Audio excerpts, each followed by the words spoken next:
نبی پاک صلی اللہ تعالی علیہ وسلم نے ارشاد فرمایا کہ جو دو بندے اللہ کی رضا کے لیے آپس میں پیار کریں نا، اللہ ان دونوں سے پیار کرتا ہے۔ اور فرمایا دو پیار کرنے والے ہوں اور بیچ میں اللہ ہو، رضا اللہ کی ہو بیچ میں، اگر وہ رب کی رضا کے لیے پیار کریں گے، ایک مشرق میں بھی ہو دوسرا مغرب میں بھی ہو، تو اللہ قیامت کے دن انہیں جمع فرما دے گا۔ تو ایک تو سب سے پہلی بات یہ سمجھ لیں کہ ہمارا ان لوگوں سے پیار اللہ کی رضا کے لیے۔ ہم ولی سے پیار نہیں کرتے، ولی اللہ سے پیار کرتے ہیں۔ اولیاء سے نہیں، اولیاء بول کے بتائیے، اولیاء اللہ سے، یعنی جو اللہ کے دوست ہیں۔ تو وہ کتنا نالائق ہے اور کتنا کم نصیب ہے جو اولیاء اللہ سے پیار کرنے سے منع کرے۔ خوب محبت کریں، اپنے دلوں میں جگہ بنائیں ان کے لیے، اور ذہن کو مثبت رکھیں۔ جن کا ذہن بھائی منفی بن جاتا ہے وہ تو ابا پہ بھی اعتراض کرنے لگ جاتے ہیں، بوڑھے باپ کو بھی کہہ دیتے ہیں کہ تم کو ڈھب کا کام کر لیتے تو ہم امیر نہ ہوتے آج۔ جنہوں نے عداوت پیدا کرنی ہے اس نے تو ابا جی سے بھی کر لینی، کیا کیا جا سکتا ہے؟ وہ تو وہاں بھی شکوے ڈھونڈ لے گا کہ میرا ابا سمجھدار ہوتا تو آج میں بھی مالدار ہوتا۔ تو اس لیے عداوت نہیں پیدا کریں، پیار کریں۔ دوسری بات، تصوف کیا ہے، سلوک کیا ہے، وارفتگی کیا ہے۔ ایک بات اس کے فوراً بعد، ایک تو اللہ کی رضا کے لیے پیار، دوسری بات اچھی طرح سمجھ لیں کہ یہ سلسلہ شروع ہوتا ہے علم سے۔ جہالت اور فقر کا دور دور تک کوئی رشتہ نہیں، اس لیے کہ قرآن مجید نے جہالت کو اندھیرا کہا ہے اور علم کو روشنی کہا ہے۔ یہ کیسے ہو سکتا ہے کہ کوئی بندہ اندھیرے میں کھڑا ہو اور وہ کہے میں روشنی کا پیغام دے رہا ہوں؟ پہلے تو وہ خود روشنی میں آئے، اور روشنی علم ہے۔ یہ جو بندے کے دل میں خشیت پیدا ہوتی ہے نا، یہ علم کی وجہ سے ہوتی ہے۔ جس بچے کو پتہ نہیں نا کہ اس میں کرنٹ ہے، وہ اس کی ننگی تار کو ہاتھ لگا لے گا چونکہ ابھی اسے علم، اور جسے پتہ چل جائے۔ یہ مثال دی قرآن مجید نے، فرمایا انما یخشی اللہ من عبادہ العلماء، فرمایا اللہ کے بندوں میں سے جو عالم ہیں وہ اللہ سے ڈرتے ہیں۔ جس کو جتنا زیادہ علم حاصل ہو جاتا ہے، شرط یہ ہے کہ وہ عالم ہو، کتاب و سنت کا، خالی تقریر والا معاملہ نہ ہو، عالم ہو، اور علم وہ رکھتا ہو کہ جس علم نے پہلے اسے عمل کے رستے پہ ڈالا ہو، اس کے دل میں خشیت ہوتی ہے اللہ کی۔ سب سے پہلے یہ سمجھ لیں کہ وہ عالم ہوتے ہیں، اور علم کا رستہ ہی بنیادی طور پہ رب کا رستہ ہے۔ اس لیے کہ اللہ کے پیارے رسول علیہ السلام نے فرمایا جو علم کے رستے پہ چل نکلا نا، سمجھ لو جنت کے رستے پہ چل نکلا۔ علم کے رستے پہ چلیں۔ جب آپ جمعہ پڑھنے آتے ہیں نا گھر میں، تو ذہن میں نیت کر کے میں علم سیکھنے جا رہا ہوں، تو اللہ تعالیٰ آپ کو اس حدیث کی برکتیں عطا کرے گا۔ جب آپ محفل میں آئیں، جلسے میں آئیں، فوٹو کی نیت کر کے نہ آئیں، آپ منہ ملاحظہ کی نیت کر کے نہ آئیں، علم کی نیت کر کے آئیں، تو اس حدیث کی برکات ملے گی۔ جتنے بھی ہمارے صوفیات ہیں، اب جو ہمارے ہاں نظام چلا ہے نا، مثلا تویز دھاگا ہے، دم درود ہے، پھوکے ہیں، یہ ساری چیزیں، کسی چیز کا انکار نہیں، لیکن یہ تو فروع ہیں، اصل تو نہیں نا۔ یہ اصل تو کتاب و سنت کا علم ہے، اصل تو علم ہے۔ ہمارے بزرگ جو ہمارے پاس موجود ہیں تو اپنی کتابوں کی برکت سے موجود ہیں، اپنے افکار کی برکت سے موجود ہیں۔ علم کا شوق پیدا کریں اور سیکھنے کے لیے علم حاصل کریں، بحث کے لیے نہ حاصل کریں، سیکھنے کے لیے۔ تیسری بات، جب آپ علم حاصل کریں گے پھر اس پر عمل کریں گے، اس پر عمل کریں گے۔ آپ بیٹھ جائیں جی، میری طرف دیکھیں جی، ان کو بیٹھ، اچھا نبی نا، اللہ خوش رکھے، پیار سے جی، پیار سے، پیار سے آگے آنے دے جی، چشتی صاحب کے پاس آنے دے، اللہ خوش رکھے۔ آپ میری بات پہ توجہ کریں، آپ میری طرف دیکھیں۔ بھائی پہلے تو ان سے اللہ کی رضا کے لیے پیار کریں، پھر ان کا جو پہلا دیا ہوا دستور ہے وہ حصول علم ہے، اور علم کے بعد فوراً اگلی بات اس پہ عمل ہے۔ علم پر نہیں، آپ توجہ نہیں کر رہے، آپ میری طرف دیکھیں گے تو میں کو بات کروں گا نا۔ علم کے فوراً بعد عمل آتا ہے۔ عارف رومی رحمۃ اللہ علیہ فرمایا کرتے تھے کہ نری باتیں کرنے والا عالم نہیں ہوتا۔ وہ فرماتے تھے کہ لفظ تو طوطے کو یاد کرا دیا جائیں تو اسے بھی آ جاتے ہیں، تو نیرے لفظ رٹنے سے تھوڑا بندہ پڑھا لکھا ہو جائے گا۔ حضرت عبداللہ ابن مسعود رضی اللہ تعالیٰ عنہ فرمایا کرتے تھے کثرت کیل و کال والا عالم نہیں، بلکہ جو رب سے زیادہ ڈرے وہ بڑا عالم ہے. اور دلیل یہ آیت ہے انما یخشی اللہ من عبادہ العلماء.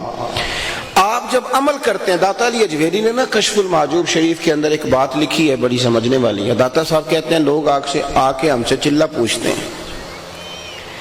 یہ ہمارے ہاں بعض لوگوں نے سمجھ لیا نا کہ بس 40 دن ٹھنڈے پانی میں کھڑا رہوں گا تو 4-5 جن میرے ہاتھ لگ جائیں گے اور مجھے کسی دریا کنارے بٹھا دیں گے 25 دن کے لیے فلانے صوفی صاحب، تو پھر میں ہوا میں اڑنے لگوں گا. داتا صاحب رحمت اللہ علیہ فرماتے ہیں کسی نے پوچھا چلہ کیا ہے، مجاہدہ کیا ہے؟ تا فرماتے میں نے اسے کہا کہ سب سے بڑا مجاہدہ یہ ہے کہ جو تو نے سیکھ لیا اس پر عمل کرنا شروع کر دے. اور داتا صاحب کے یہ جملے ہیں کشف المحجوب میں. آپ فرماتے ہیں کہ لوگ آگ پہ چل لیتے ہیں لیکن اپنے علم پہ عمل نہیں کرتے.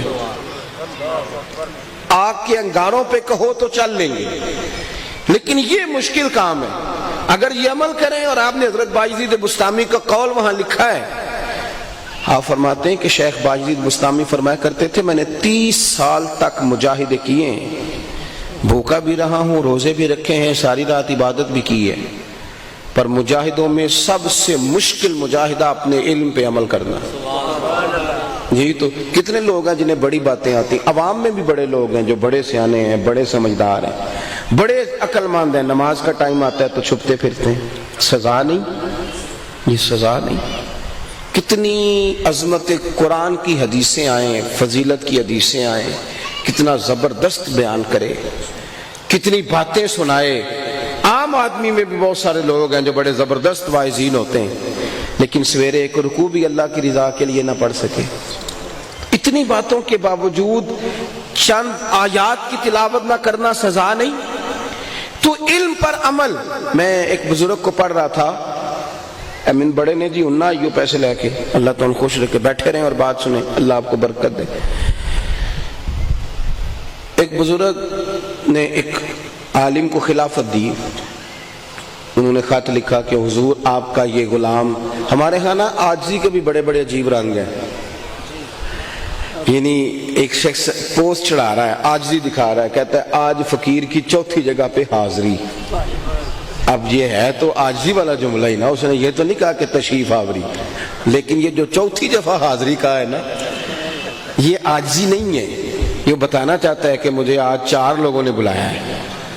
آپ میری بات کو سمجھیں. شیطان کی جو باریک چالیں ہیں وہ بڑی باریک ہیں، بڑی باریک ہے. میں نے آج آنا تھا، آپ کا پوسٹر چھپا ہوا تھا لیکن آپ کو میرے پیج پہ نظر نہیں آئے گا.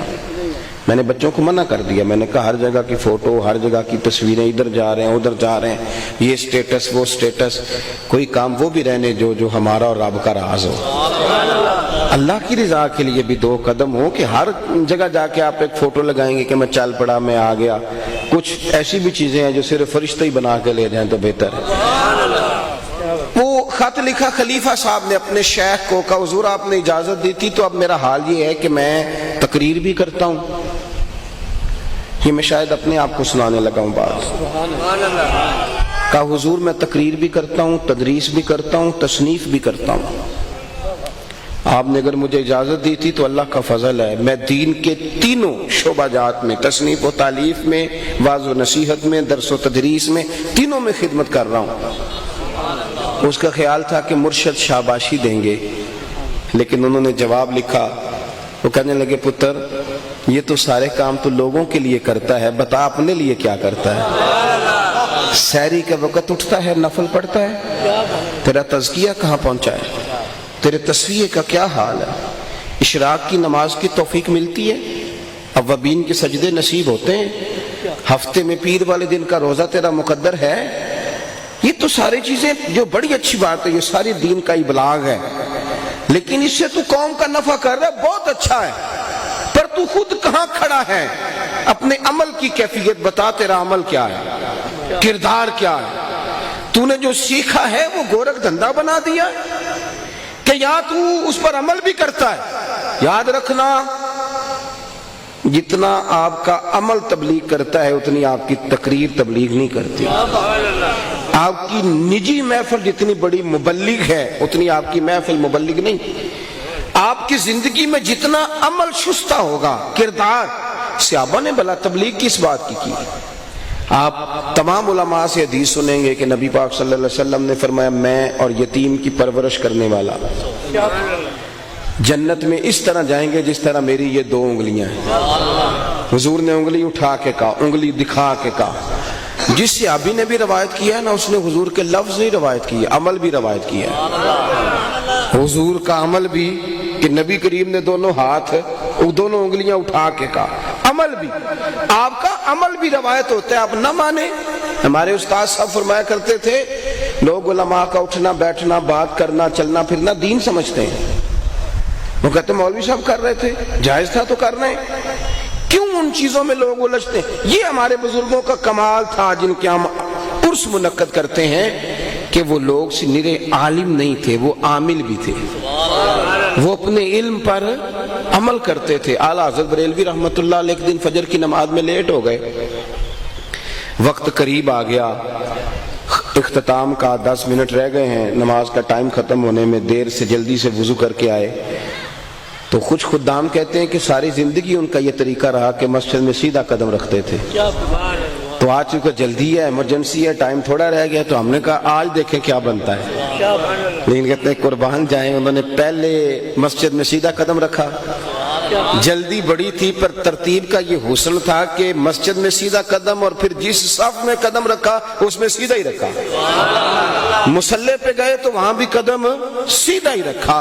فرماتے ہیں بعد میں کسی نے تعریف کی کہ حضور کیا بات ہے سنت کی پابندی کی، فرمانے لگے صرف تھوڑا خیال ہی تو کرنا پڑتا ہے، صرف عدم توجہ سے لوگ بہت ساری ادائیں چھوڑ جاتے ہیں، توجہ ہی تو کمال ہے۔ آپ نے جو سیکھا ہے اس پر، میں نے دوسری جگہ سے جو آیات تلاوت کی ہیں، رب فرماتے ہیں وَعِبَادُ الرَّحْمَنِ الَّذِينَ يَمْشُونَ عَلَى الْأَرْضِ هَوْنًا، جو رحمان کے بندے ہوتے ہیں نا، ان کے اندر پھر عاجزی آ جاتی ہے، یہ نہ پھر زمین پر عاجزی کے ساتھ چلتا ہے۔ رحمان کے بندے جو ہوئے، کوئی تصنع نہیں، کوئی بناوٹ نہیں، کوئی کہانی نہیں، کوئی شعبدہ بازی نہیں، کوئی چکر نہیں، کوئی کھاتا نہیں، کوئی علامہ صاحب کے نعرے نہیں، کوئی پیر صاحب کی خوشامد نہیں، کوئی فلانے شیخ کسی چیز کو پسند ہی نہیں کرتے، بلکہ کہتے ہیں اٹھ بلیا چلو تھے وسیعے، اٹھ بلیا چلو تھے وسیعے، جتھے وس دے نہیں سارے انے، نہ کوئی ساڈی ذات پچھانے نہ کوئی سانو منے، جب تک